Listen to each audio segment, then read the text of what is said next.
बिस्मिल्लाहिर्रहमानिर्रहीम। अस्सलाम वालेकुम नाज़रीन, आप प्रोग्राम देख रहे हैं। ख़ास प्रोग्राम है गिलगित बल्तिस्तान से और गिलतर मिशवत। इसका मतलब है कि हम आपको गिलगित से खुशामदीद कह रहे हैं और यहाँ पे हम बैठे हैं कुछ यहाँ के सहाफ़ियों के साथ और इनसे बात करने का मकसद ये है कि ये जाते हैं हर इलाके में। ये पूरा गिलगित बल्तिस्तान बहुत बड़ा है और बड़े फार फ्लंग एरियाज़ हैं। रास्ते बड़े मुश्किल हैं, रास्ते अक्सर ख़राब भी रहते हैं, बंद भी हो जाते हैं। अब कुछ इलाकों में बड़ी अच्छी शाहराहें CPEC की वजह से जा रही हैं, कुछ इलाकों में इन लोगों ने खुद डेवलपमेंट करवाई है, लेकिन रास्ता किसी ना किसी तरह ये चलाते हैं। लेकिन फिर भी एक एरिया से दूसरे एरिया में पहुंचने में आपको 10 घंटे 12 घंटे भी बाज़-औक़ात और बाज़-औक़ात इससे ज़्यादा वक्त भी लग जाता है। और सारा पहाड़ी एरिया है, माइटी माउंटेन्स हैं, दुनिया के सबसे बड़े पहाड़ यहाँ पे हैं। किलर माउंटेन, नागा पर्वत यहाँ पे है, यहाँ पे K2 तक यहाँ पे मौजूद है। मैं गया हूँ गांचे तक भी और जो सियाचिन के इलाके हैं वो भी मैंने देखे हैं।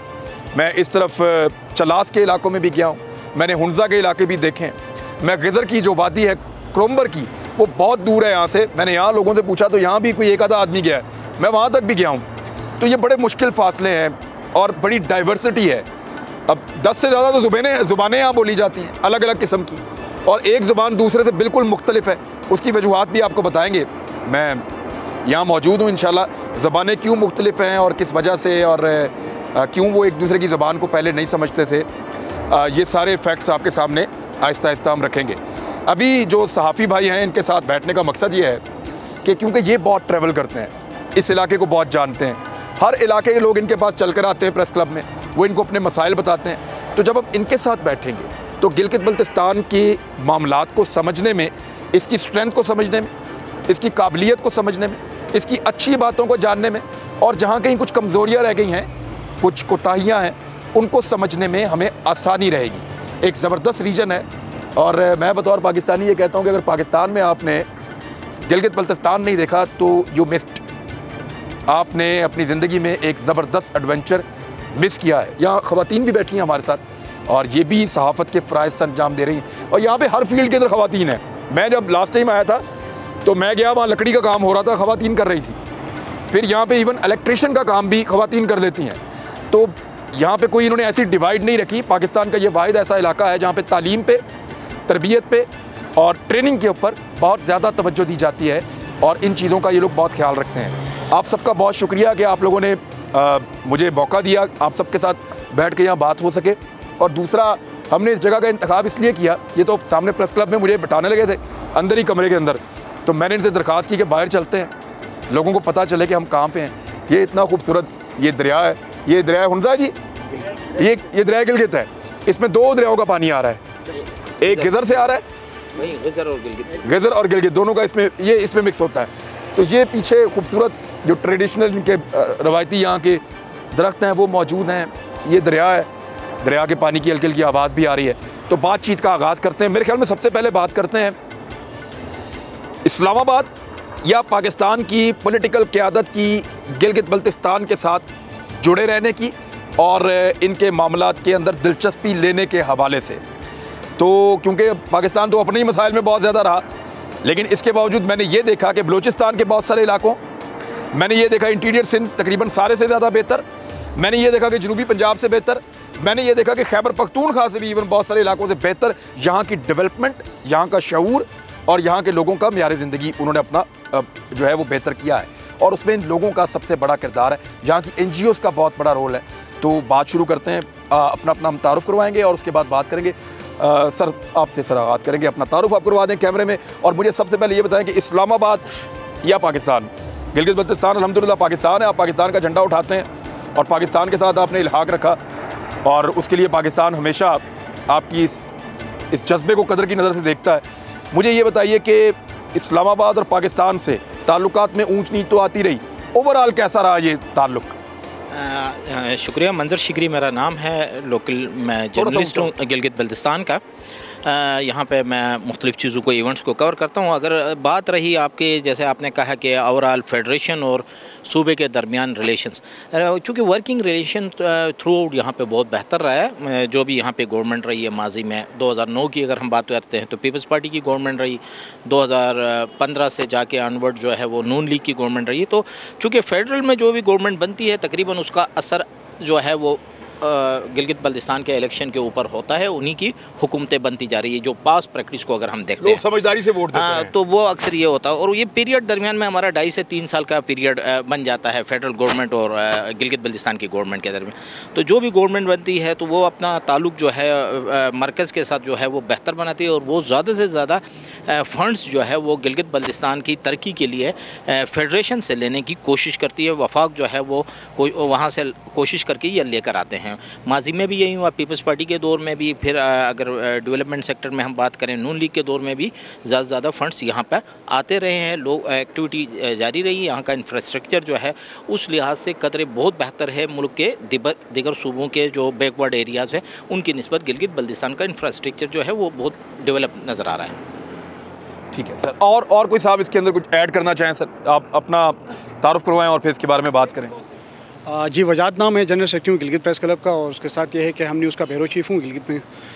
यकीनन ये है कि वफाक के साथ गिलगित बल्तिस्तान का जो ताल्लुक़ रहा है वो एक मजबूत ताल्लुक़ रहा है, लेकिन यहाँ पे जो पॉलिटिकल सिस्टम रहा आया 2009 के ऑर्डर के बाद, उसके बाद यहाँ पे एक पॉलिटिकल एक्टिविटी शुरू हो गई। यहाँ पे इख्तियारात मुंतकिल होना इस्लामाबाद से शुरू हो गए, लेकिन अब भी बहुत सारे ऐसे इख्तियारात हैं जो गिलगित बल्तिस्तान की सियासी क़यादत और यहाँ के आवाम समझ रही है कि वो इख्तियारात जो इस्लामाबाद के पास हैं, वो इख्तियारात जिस तरह दीगर सूबों के पास हैं, वो इख्तियारात 18 अमेंडमेंट के तहत वो गिलगित बल्तिस्तान को मिलने चाहिए। तो सूबाई स्टेटस मिलने के बाद ये मामला मेरे ख्याल में आगे बढ़ेगा। और सूबाई स्टेटस की जहाँ तक आपने बात की, अबूरी सूबे की जो बात चल रही है, जिस पे यकीनन ये है कि उस पे बहुत सारे लोगों के शुकूक व शुबहात भी हैं। यहाँ के पॉलिटिकल लीडरशिप भी जब हमारे पास आती है तो वो भी इसका इजहार ख्याल कर रही। उसके टर्म्स एंड कंडीशंस और दीगर जो मामलात हैं वो अभी तक सामने नहीं आए हैं। सिर्फ बात ये सामने आई है कि गिलगित बल्तिस्तान को इलेक्शन के बाद अबूरी आइनी सूबा बनाया जाएगा।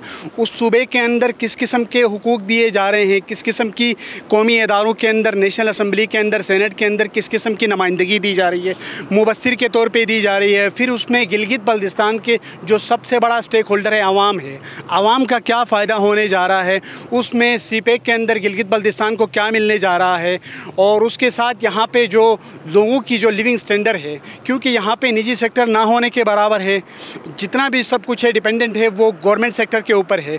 तो अब उस जो निजी सेक्टर है उसको अपलिफ्ट करने के लिए हुकूमत क्या इक़दाम करेगी, ये बहुत सारे सवालात हैं। इन सवालात को वफाकी हुकूमत कम अज़ कम ये है कि ये अबूरी सूबा बनाने से पहले लोगों के सामने लेके आएँ, लोगों को मुतमईन करें। यहाँ की जो सियासी जो लीडरशिप है उसको मुतमईन करवाएगी तो बेहतर। इस बात को अनाउंस करती है और इसके ऊपर ज़्यादा बात करते हैं तो फिर इसको इलेक्शन स्टंट के तौर पर देखा जाता है। और मेरी हुकूमत से बात हुई, वो ये कहते हैं कि हम इंतखाबात के फ़ौरन बाद इसके ऊपर बाकायदा पूरा एक परफॉर्मा बनाएंगे और उसको हम शेयर करेंगे और पॉलिटिकल पार्टी से भी डिस्कशन करेंगे, और जो गिलगित बल्तिस्तान के मुंतखब नुमाइंदे होंगे उनके सामने ये सारी चीज़ें रखेंगे और फिर एक कंसेंसस के साथ करेंगे।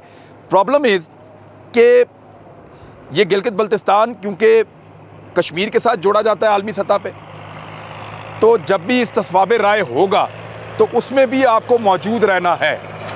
लिहाजा ये जो स्टेटस होगा ये किसी ऐसी कानूनी सेटलमेंट के तहत होगा कि आप सूबा भी बन जाएंगे और आपकी वो एक अलहदा किस्म की जो एक शनाख्त है वो भी बरकरार रहेगी। बिल्कुल बात आपकी सही है। जिस तरीके से इंडिया ने जम्मू और कश्मीर को एक स्पेशल स्टेटस दिया हुआ था, ठीक है, ये एक यूएनसीआईपी के जो नेशनल सिक्योरिटी के जो करारदादें हैं उसके मुताबिक ही जब इंडिया जम्मू और कश्मीर को एक स्पेशल आइनी प्रोटेक्शन दे सकता है तो पाकिस्तान भी गिलगित बल्तिस्तान को वो आइनी प्रोटेक्शन दे सकता है और उसके साथ वो तमाम इख्तियारात गिलगित बल्तिस्तान को मिल सकते हैं। लेकिन उसके लिए जो पॉलिटिकल गवर्नमेंट है उसकी विलिंग ज़रूरी है, और यहाँ के अवाम इस वजह से इसको एक पॉलिटिकल स्टंट के तौर पर देख रही है, क्योंकि इससे पहले भी जो हुकूमतें रही हैं, मिसाल के तौर पे 2015 में मियां नवाज शरीफ साहब यहाँ पे उसने कहा कि मुकम्मल आइनी सूबा बनाऊंगा, और उसके साथ खैर 27 जजेस की कमेटी बनी, बहुत सारी चीज़ें डेवलप हुई लेकिन नहीं बना। और यही ऐलानात हर जब भी इलेक्शन, हर 5 साल के बाद इलेक्शन होते हैं तो ये पॉलिटिकल पार्टीज़ का ये स्टैंड रहा है कि हम आपको आइनी हुकूक देंगे। ये चूरन यहाँ पे बिकता है गिलगित बल्तिस्तान के अंदर, लोग इसको बड़े शौक से ले लेते हैं। इसको थोड़ा फ़र्क ये है कि आर्मी चीफ ने तमाम अपोजिशन पार्टीज़ को बुलवाया, हुकूमत की पार्टी को बुलाया, उनकी दावत की और उन्होंने कहा कि ये नागुज़ीर हो गया। इवन चाइना और पाकिस्तान के इकनॉमिक कॉरिडोर के लिए भी, पाकिस्तान और गिलगित बल्तिस्तान के फ्यूचर के लिए भी और इस खित्ते को हमेशा के लिए महफूज रखने के लिए भी अब ये करना पड़ेगा इनको, और ये होने जा रहा है। बिल्कुल। अब इस दफ़ा जो थोड़ी सी जो तब्दीली महसूस की जा रही है कि इसमें वाकई ये है कि कोई तब्दीली आ रही है, गिलगित बल्तिस्तान को अबूरी सूबा बनाया जा रहा है, क्योंकि यहाँ के लोग भी चाहते हैं कि इनको आइन के अम्ब्रेला मिले, आइन की प्रोटेक्शन मिले, और इनका वज़ीर आला भी, इनका गवर्नर भी वो इख्तियारात इनको हासिल हों कि वो आवाम के हक़ में फ़ैसले करें। उस हवाले से ये नेशनल सिक्योरिटी कौंसिल का जो अंदर जो तब्दीली आई है, उन लोगों की जो राय आई है, उसमें वज़न रखता है।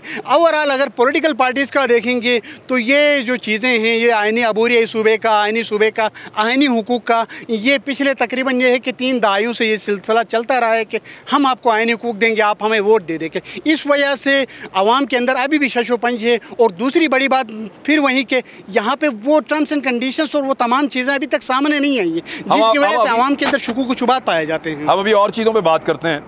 मैं ज़रा ख़वातीन से कुछ 1-2 इशूज़ है। नया सूबा बनने का जो मामला है, उसको यहाँ ख़वातीन का किरदार बड़ा इम्पॉर्टेंट है। मैंने ख़वातीन को इतना ज़्यादा एक्टिविटीज़ के अंदर, हर चीज़ के अंदर इन्वॉल्व होते हुए बाकी एरियाज़ में नहीं देखा, जिस तरह मैंने पाकिस्तान के इस एरिया में देखा। तो आपके ख़्याल में ख़वातीन जो हैं वो इस नए सूबे को किस उम्मीद की नज़र से देख रही हैं? बिस्मिल्लाहिर्रहमानिर्रहीम। मेरा नाम किरण कासिम है और मैं यहाँ पे सहाफ़त के शोबे से वाबस्ता हूँ, रोज़नामा औसाफ़ के साथ। जी, आपने जो बताया कि ख़वातीन यानी किस नज़र से इसको देख रही है, बिल्कुल यहाँ पे ख़वातीन भी बड़ी खुश हैं। और गिलगित बल्तिस्तान की तारीख़ में इस इलेक्शन 2020 में पहली दफ़ा यहाँ पे जनरल इलेक्शन में ख़वातीन को नुमाइंदगी दी गई है। वो यानी जनरल इलेक्शन में या टिकट्स दिए गए हैं पार्टी की तरफ से कि वो इलेक्शन लड़ें। तो ये बहुत बड़ी यानी हमारे लिए खुशाइन बात है कि हमारी ख़वातीन जिस तरह वो दूसरे शोबों में उन्होंने अपने सलाहियतों का लोहा मनवाया, इसी तरह वो सियासत में भी अपनी लोहा मनवा रही है और वो इलेक्शन कंटेस्ट कर रही है। और सूबे के हवाले से भी हमारी ख़वातीन पुरुमीद है। वो चाहते हैं कि हमें पाकिस्तान के साथ आइनी हकूक़ हमें दी जाए और हम पाकिस्तानी हैं, और जब तक अगर हम आइनी हकूक़ हमें ना दी गई, हमारे बुनियादी हकूक़ सल्ब हो रहे हैं, हमें वो चाहिए। और हकूक़ बहुत यानी ज़रूरी है, किसी भी हमारी शिनाख्त के लिए, पहचान के लिए आइनी जो स्टेटस है वो लाजमी है। अच्छा, मुझे बताएं कि यहाँ मखसूस नशस्तों वाला कोई सिस्टम है ख़वातीन के लिए? जी बिल्कुल, यहाँ मखसूस नशस्तें भी हैं। सूबाई असम्बली के लिए 6 मखसूस नशस्तें हैं जो पार्टी की तरफ से दी जाती हैं। लेकिन यहाँ पे एक मुतालबा ये भी आ रहा है कि ख़वातीन को मखसूस नशस्तों पे तरजीह देने के बजाय उनको जनरल इलेक्शन में टिकट दिया जाए, क्योंकि मखसूस नशस्तों पर जो ख़वातीन आती है वो बैक डोर से आती है। जब वो असम्बली में आती है उनको पता ही नहीं होता कि यहाँ की ख़वातीन के हकूक़ क्या है, किस तरह हमने काम करना है। वो सिर्फ़ अपने लिए बैंक बैलेंस मराद की हद तक महदूद होती है। जब हम उनसे बात करते हैं, किसी इशूज़ पे कोई बात पूछते हैं, तो वो यानी बता भी नहीं सकती है कि वो कैमरे के सामने भी नहीं आ सकती हैं। और हमारे यहाँ पे जो अहम मसला है ख़वातीन के लिए वो हेल्थ का भी है। गिलगित दूर दराज एरियाज़ में जो ख़वातीन फ़ेस कर रही हैं वो बताइए आप। हमारे दूर दराज एरिया में जो ख़वातीन हैं वो बहुत सारे मसाइल फ़ेस कर रही है, क्योंकि सबसे बड़ा जो मसला होता है वो हेल्थ का है। गिलगित और स्कर्दू डिस्ट्रिक्ट के अलावा किसी भी डिस्ट्रिक्ट में गायनेकोलॉजिस्ट मौजूद नहीं है, और वहाँ की ख़वातीन यहाँ आती है ज़चगी के दौरान इनको बहुत सारे मसाइल का सामना करना पड़ता है। बच्चों की निगहदाश्त के लिए और जो छोटे बच्चे हैं उनके लिए यहाँ पे इलाज मुआलजे का एग्जैक्टली वही सूरत हाल है जो ख़वातीन के लिए। जी बिल्कुल ऐसे ही है। सिर्फ गिलगित शहर में थोड़ी बहुत यहाँ पे जो बच्चों की उसके लिए है, लेकिन ओवरऑल हमारे पूरे GB में बिल्कुल नहीं है। और आप माइक दीजिएगा ज़रा। मैं ख़वातीन का रोल क्या है यहाँ पे? यानी मैं इधर हुंजा साइड पे एक दफ़ा गया तो मैंने देखा कि यहाँ तो ज़्यादा काम ख़वातीन करती हैं, बहुत सारी चीज़ें बनाती हैं, बेशुमार चीज़ें, और ना सिर्फ बनाती हैं बल्कि उसके बड़े अच्छे उनको आमदन होती है उसकी। और इधर इस एरिया की इकॉनमी में उनकी बनाई हुई चीज़ों की और उनकी मेहनत का बहुत बड़ा रोल है। क्या क्या करती हैं ख़वातीन? बिस्मिल्लाहिर्रहमानिर्रहीम। मेरा नाम शिरीन करीम है और मैं गुज़िश्ता 7 सालों से यहाँ पे सहाफ़त के शोबे से वाबस्ता हूँ।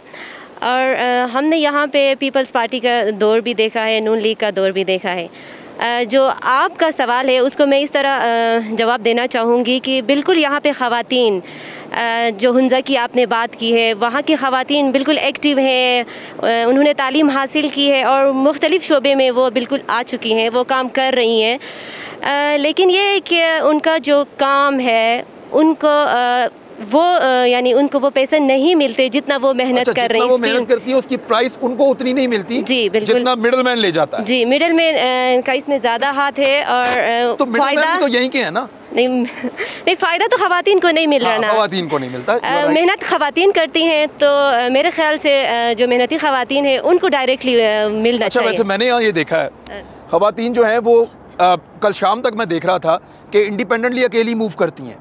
यहाँ पे उनको कोई ऐसा सिक्योरिटी का या घर वालों की तरफ से रिस्ट्रिक्शन का वो मामला नहीं है।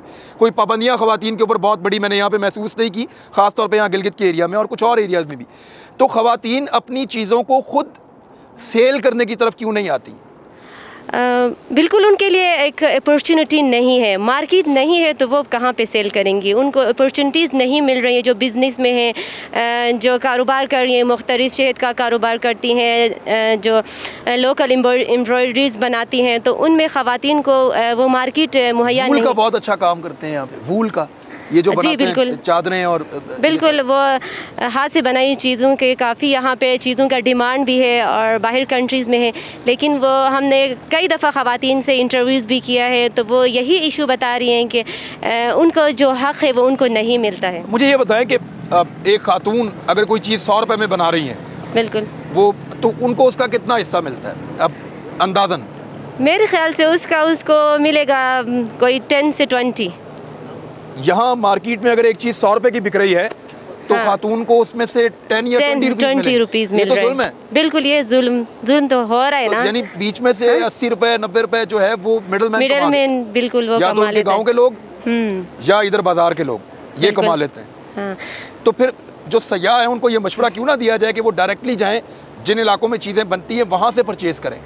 बिल्कुल, जो गिलगित बल्तिस्तान सयाह आते हैं उनको चाहिए कि वो इधर मार्केट में लेने के बजाय उन ख़वातीन से ही ले लें जो ख़ुद अपने हाथों से मेहनत से वो बना रही हैं, उन्हीं से ले लें। तो ये फिर ख़वातीन के लिए और भी अच्छा होगा और ख़वातीन को ऐसा प्लेटफॉर्म भी मुहैया करना चाहिए कि वो अपनी जो चीज़ें उन लोगों ने बनाई हैं वो डिस्प्ले करें। Thank you sir. आपसे शुरू कर लेते हैं कि पिछले दिनों जो भारत की तरफ से एक कोशिश की गई थी और कुछ ऐसा इंफ्रास्ट्रक्चर वो बना रहा था जिससे चीन ने और पाकिस्तान ने महसूस किया कि गिलगित बल्तिस्तान पे वो एक अटैक कर सकता है।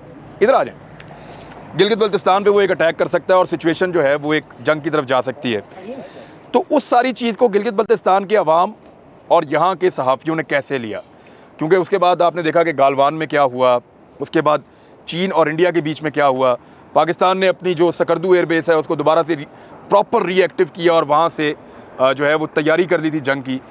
तो इस सारे सिनेरियो को आप लोग कैसे देख रहे थे? भारत तो किसी वक्त भी मौका ढूंढता है।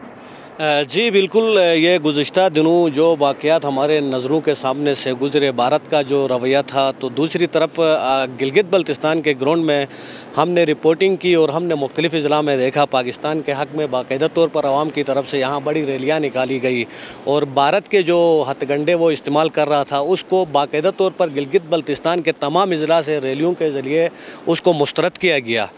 दूसरी तरफ अगर हम देखें तो अगर आपने चाइना की बात की, भारत के जो यहाँ पर हददर्मी चल रही है शुरू से करगिल वार के बाद, वो कोशिश में होते हैं किसी न किसी तरीके से गिलगित बल्तिस्तान पे वो अपना हाथ डालें और उसके साथ साथ उन्होंने इससे पहले भी कई ऐसे कोशिशें की है, उसमें वो मुकम्मल तौर पर नाकाम रहे। हेलीकॉप्टर तो यहाँ पड़ा हुआ बिल्कुल, यहाँ पर आप जुटियाल जाते हुए देख सकते हैं उनका हशर उनकी हेलीकॉप्टर के शक्ल में यहाँ पर चौक में टंगा हुआ है और जाते हुए लोग उसको बड़े गौर से और बड़े अच्छे तरीके से देखते हैं। अगर हम चाइना की बात करें तो सी पैक की, यहाँ मेरे सीनियर दोस्तों ने बात की, सी पैक के बाद ये जो इलाका है, खित्ता है गिलगित बल्तिस्तान का, इसकी अहमियत जो है बैनुल-अक़वामी सतह पर बढ़ गई है। तो दूसरी तरफ जो हुकूमत और पाक फ़ौज की तरफ से कोशिश किया जा रहा है यहाँ के अवाम के जो हुकूक़ की दिफा है ये हुकूमती सतह पर हो। पाकिस्तान जो है यहाँ पर अगर फुली तरह अगर सपोर्ट करेगा और मज़ीद आवाम से अगर ये आवाम को मुतमईन करवाना चाहता तो इसका वाहिद हल ये है। फौरी तौर पर शुरू से यही एक सवाल होता है आवाम का, ये हमारे GS साहब ने भी बता दिया, ये सिर्फ इलेक्शन के दिनों में यही मंजन भेजा जाता है, हम शोबा बनाएंगे, हम आवाम को ये करेंगे वो करेंगे। अगर ग्राउंड में हम देखते हैं तो गिलगित बल्तिस्तान के अंदर आप लोगों ने कहा यहाँ पर बहुत अच्छा रेशो है तालीम के एतबार से, तो मैं अपर एरियाज़ की बात करूँगा। जब सर्दियाँ आती है तो वहाँ इंसानी ज़िंदगी जो है वो मफलूज होकर बिल्कुल जम जाती है। बिल्कुल। अगर वहाँ पर अगर तालीम की हम बात करें, हेल्थ की बात करें, तो अभी भी ज़ीरो है। यहाँ पर कोई मेडिकल कॉलेज नहीं है ग्राउंड पर पढ़ने के लिए, यहाँ पर कोई इंजीनियरिंग कॉलेज नहीं है।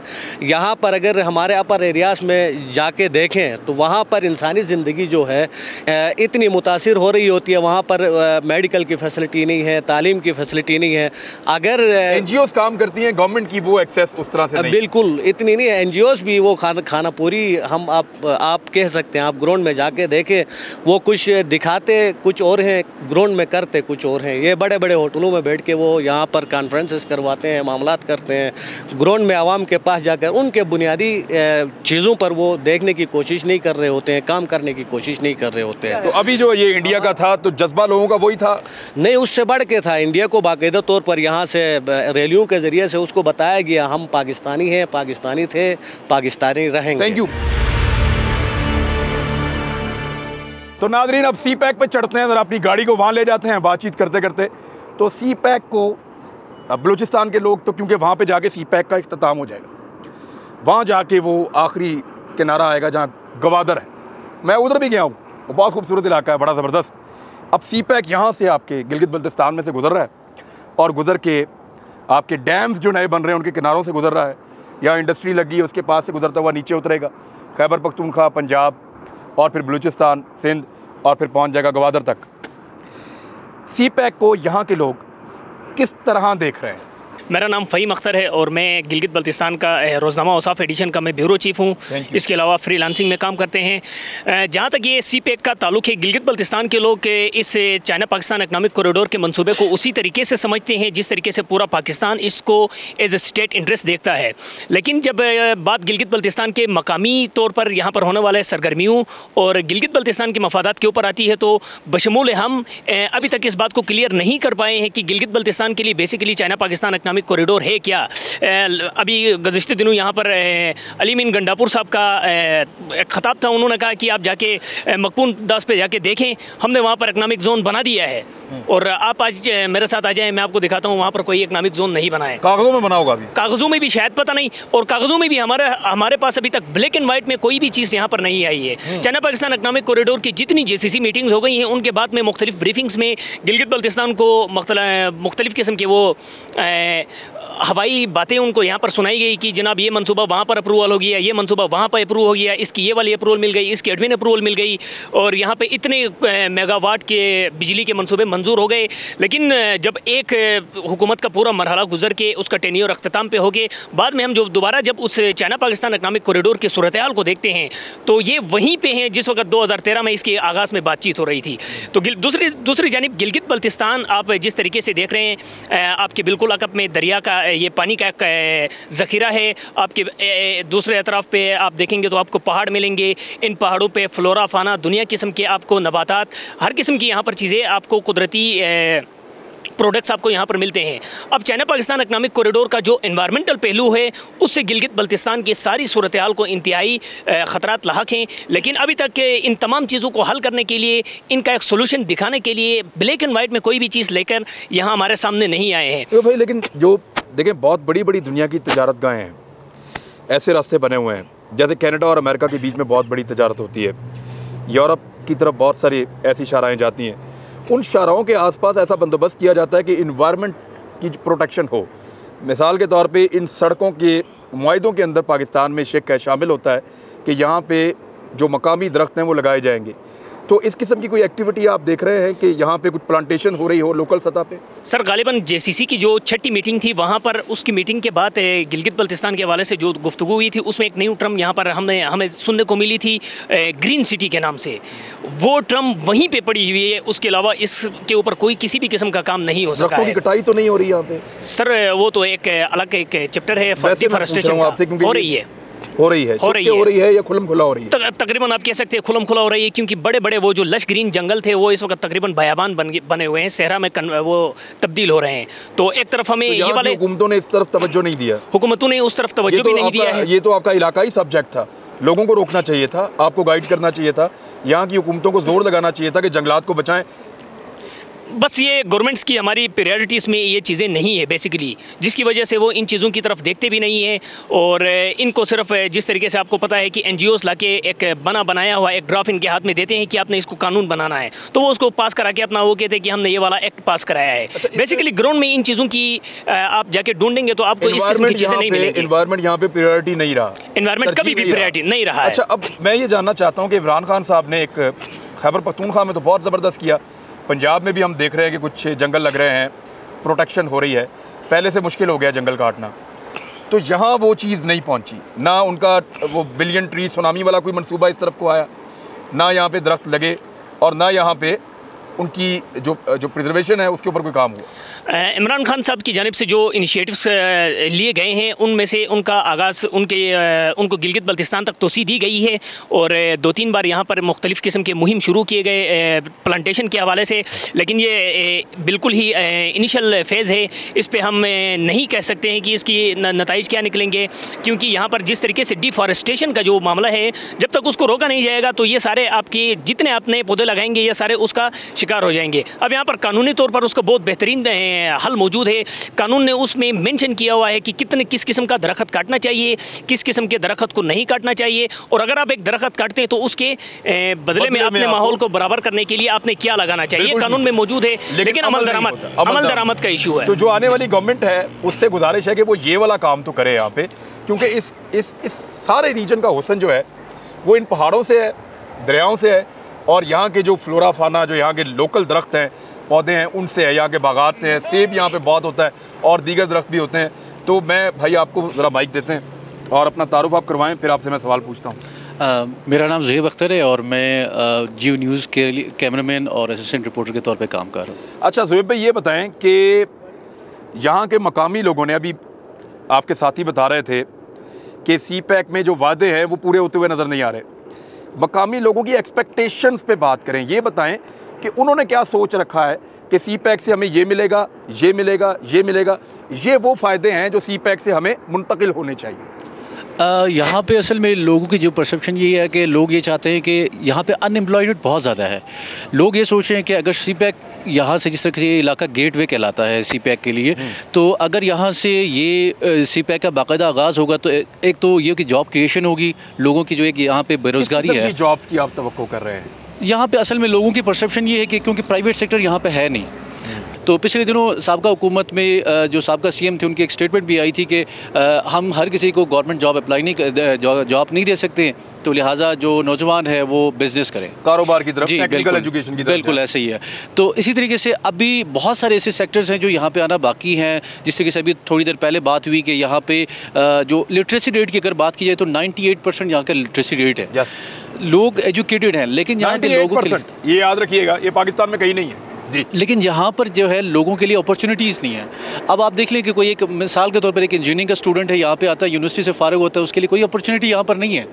इसी तरीके से मुख्तलिफ सेक्टर्स में यहाँ पर कोई अपॉर्चुनिटी नहीं है। तो लोग ये सोच रहे हैं कि CPEC के आने से शायद इस तरह की कोई जॉब्स क्रिएशन हो कि लोगों की यहाँ के अनएम्प्लॉयमेंट जो उसकी कमी आ सके। दूसरा ये है कि यहाँ पर जो मुख्तलिफ किस्म की जो कारोबारी सरगर्मियाँ हैं उसमें इनके लिए कोई फ़ायदा होगा CPEC के आने से। दूसरा फिर यहाँ की एक और चीज़ है कि जो स्टूडेंट तबका और बिलखुसूस हमारे जो सहाफ़ी बरादरी जो फेस कर रहे हैं यहाँ के इंटरनेट के हवाले से है, ये सोच रहे हैं कि CPEC के आने के साथ साथ यहाँ पे कुछ इंटरनेट फैसिलिटीज़ भी होंगी। इंटरनेट फैसिलिटी, कल रात को हमें कुछ थोड़ी सी अपलोडिंग करनी थी तो मुसीबत बन गई थी। हालांकि यहाँ का वो बेहतर है, वो कहते हैं जिस जगह मैं ठहरा हूँ वो कहते हैं यहाँ की बेहतर है, लेकिन उसके बावजूद वहाँ से वो अपलोडिंग नहीं हो रही थी। बिल्कुल ऐसे तो यहाँ ये अक्सर रहता है आपके साथ प्रॉब्लम? जी ये बिल्कुल ऐसे ही है। यहाँ से फ़ौरन कोई फुटेज या कोई मालूमात भेजनी है इस्लामाबाद में जी, तो वो आप नहीं भेज सकते? नहीं भेज सकते, बिल्कुल ऐसा ही है। इंटरनेट फैसिलिटी यहाँ पे ना होने के बराबर है। अब भी किसी हद तक कोशिश की जा रही है, लेकिन फिर भी ये नाकाफ़ी है। और आए दिन जो है कि रोज़ाना आप ये देख सकते हैं कि कभी कभार जो है कि नेट फैसिलिटी बेहतर होती है, वरना तो यहाँ पर नेट फैसिलिटी बिल्कुल डाउन ही रहती है, कोई ख़ास इसकी फैसिलिटी यहाँ पर नहीं है। तो इस तरह के जो मसाइल हैं, लोग ये समझें कि CPEC के बाकायदा आगाज़ होने के साथ साथ इस तरह की जो फैसिलिटीज़ जो एक मराहत है लोगों को मिलना शुरू हो जाएंगी। तो लोगों की ये परसेप्शन है। साहब, सयाहत के बारे में, यानी पाकिस्तान में जब सयाहत की बात की जाती है तो इवन हंटर्स आते हैं पूरी दुनिया से आइबेक्स का शिकार खेलने के लिए। बहुत भारी पैसा भर के वो यहाँ पे आते हैं, आके हंटिंग करते हैं। मारखोर की आपकी ट्रॉफ़ी बहुत दुनिया की सबसे महंगी ट्रॉफ़ी है। अब अमनो अमान यहाँ का बहुत बेहतर है, लोगों की जो रवैये हैं वो बहुत बेहतर हैं। लोग बाहर से आने वालों को खुशामदीद कहते हैं। रास्ते बनने से, CPEC के बाद और यहाँ पे फैसिलिटीज़ आने से आप क्या एक्सपेक्ट कर रहे हैं? इम्तियाज़ सुल्तान मेरा नाम है और वाइस प्रेसिडेंट हूँ गिलगित प्रेस क्लब का, और रोज़नामा तर्जुमान का रेजिडेंट एडिटर हूँ जो गिलगित बल्तिस्तान से चलता है। ठीक है। सर, आपके सवाल की तरफ आने से कबल मैं आपकी नाज़रीन को ये बताना चाहूँगा कि ममलिकत खुदादाद पाकिस्तान जब आज़ाद हुआ तो वो एक सियासी अमल के बाद आज़ाद हुआ था। गिलगित बल्तिस्तान वाहिद खित्ता है जो यहाँ के जो अवाम हैं उन्होंने अपने ज़ोर बाजू पर बाकायदा जंग लड़ के आज़ादी हासिल की। 1 नवंबर, बिल्कुल। उसके बाद ममलिकत खुदादाद पाकिस्तान के साथ शमूलियत अख्तियार की। तकरीबन 74 साल होने को है। यहाँ के जो अवाम है वो चाहते हैं कि हमें पाकिस्तान के साथ शामिल किया जाए। जैसे आपने शऊर की बात की, तालीम की बात की, उसमें कोई दो राय नहीं है। शऊर भी रखते हैं, तालीम भी ज़्यादा है, लेकिन यहाँ पर जो सहूलियात हैं इंसानी, गिलगित दारुल खलाफा है, कैपिटल सिटी है गिलगित बल्तिस्तान का। अब भी यहाँ पर 7 से लेकर 8 घंटे बिजली की लोड शेडिंग होती है रोज़ाना की बुनियाद पर। गर्मियाँ होती हैं, इतना दरिया आपके सामने से बह रहा है, पानी यहाँ पर यहाँ की शहरियों को नायब होता है। इसी तरीके से इंजीनियरिंग के कॉलेज यहाँ पर नहीं है, मेडिकल कॉलेज यहाँ पर नहीं है। अब इन सहूलियात के फुकदान के साथ आप खुद अंदाज़ा लगाएं कि एक पढ़ा लिखा और शऊर रखने वाला तबका जो किस तरीके से बर्दाश्त कर रहा है। आप अंदाज़ा लगाएं। ये है कि हमारी जो हुब्बुल वतनी से मैं चैलेंज कह सकता हूँ कि मुल्क के दीगर इलाकों के जो अवाम है उनकी निस्बत गिलगित बल्तिस्तान के जो अवाम है वो ज़्यादा मुहब्ब वतन है, ज़्यादा पाकिस्तान से मोहब्बत रखते हैं। अच्छी बात पता है क्या है, मैं पाकिस्तान में जहाँ भी जाता हूँ लोग यही क्लेम करते हैं कि हम पाकिस्तान के साथ सबसे ज़्यादा जुड़े हुए हैं। और ये पाकिस्तान पे अल्लाह की बड़ी रहमत है, उसकी बड़ी मेहरबानी है कि हर इलाके के हर आदमी को लगता है कि मैं पाकिस्तान के लिए सब कुछ कर सकता हूँ। ये बड़ा खुशकिस्मत मुल्क है इस लिहाज से। लेकिन बदकिस्मती है कि सबको एक जैसा सलूक बाज़-औक़ात नहीं मिलता और शिकायत रहती हैं। कुछ हम गरीब भी हैं, हमारे पास इतना वसाइल भी नहीं है, लेकिन और कुछ हमारी गलतियाँ भी हैं, कोताहियाँ भी हैं। सर, सहाफ़ियों के बारे में बताएं कि आप अपनी बरादरी की बात कर लें ना, सहाफ़ियों के मसाइल क्या है यहाँ पे, और अगर सहाफ़ियों के मसाइल पे बात ना की तो ये गलत हो जाएगा। हमारे जो तमाम मसाइल हैं उनका जो जड़ है जो हमारे आइनी हुकूक हैं उसी से जुड़ा हुआ है। अब अगर हम वेज बोर्ड अवार्ड की बात करते हैं, प्रेस फाउंडेशन की बात करते हैं, एग्रीडेशन की कार्ड की बात करते हैं, दीगर जो फैसिलिटीज़ मुल्क के दीगर सूबों के अंदर जो सहाफ़ियों को अवेल हैं उसकी बात करते हैं, तो हमें कहा जाता है कि यार ये फेडरल का सब्जेक्ट है। सूबाई हुकूमत को जब हम कहते हैं कि ये हमारे ये इशूज़ हैं, इन इशूज़ को हमारा हल होना चाहिए, ये फैसिलिटीज़ हमें मिलनी चाहिए ताकि हम गिलगित बल्तिस्तान का और मुल्क का पॉजिटिव चेहरा जो है वो दुनिया को दिखा सकें। ये ख़वातीन को क्या प्रॉब्लम है, ज़रा इनसे थोड़ा सा जान लेते हैं।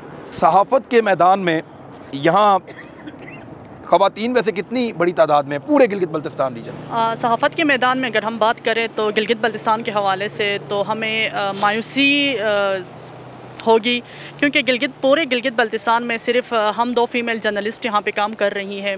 और इसके अलावा यहाँ पे जो ख़वातीन के लिए जो रिसोर्सेज है वो नहीं होने के बराबर है, बिल्कुल नहीं है। जो सोशल मीडिया है उसका कितना, अब तो बहुत बड़ा रोल है सोशल मीडिया का, वो खुद जॉब क्रिएट करता है, वो खुद लोगों को इनकम देता है। तो सोशल मीडिया के मैदान में गिलगित बल्तिस्तान कहाँ खड़ा है, और ख़वातीन के हवाले से भी आप बताना चाहें तो ज़रूर।